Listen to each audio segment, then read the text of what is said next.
আসসালামু আলাইকুম। বেশ কিছুদিন আগে প্রায় ৬-৭ মাস আগে আমি এই কলা গাছটা এখানে রোপণ করেছিলাম। আমার বাড়ি থেকে নিয়ে এসে এখানে রোপণ করেছিলাম। এই গাছটা থেকে দেখুন এখন ৩টা গাছ হয়েছে মোটামুটি।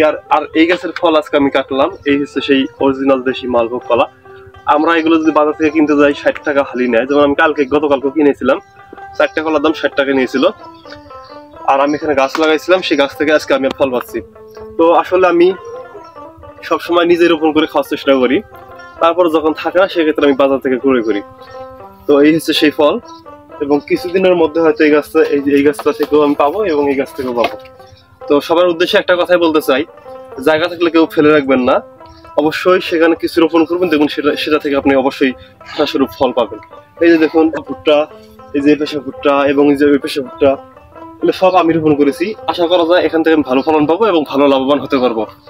মোটামুটি আমার ভুট্টার চেহারা বেশ ভালোই।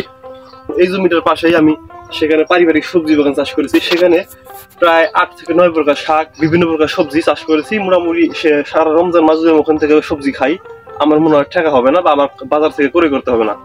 ইনশাল্লাহ আপনাদের দোয়ায় আমি পর্যন্ত আগাইতেছি এবং কৃষি নিয়ে পড়াশোনা করেছি, প্লাস পাশাপাশি জেনারেলও পড়তেছি। সবাই দোয়া করবেন যেন আমি কৃষি থেকে ভালো একজন সফল উদ্যোক্তা হতে পারি। এই আর কি। সবাই ভালো থাকবেন। আল্লাহ হাফেজ।